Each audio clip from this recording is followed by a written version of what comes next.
خطيئته فأولئك أصحاب النار هم فيها خالدون والذين آمنوا وعملوا الصالحات أولئك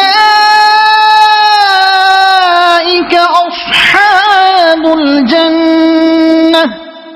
هم فيها خالدون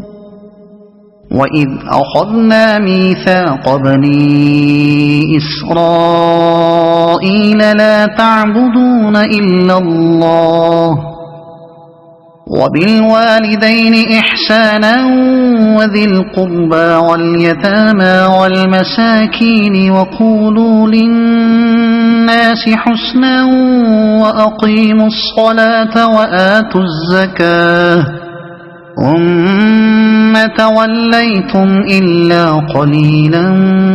منكم وأنتم معرضون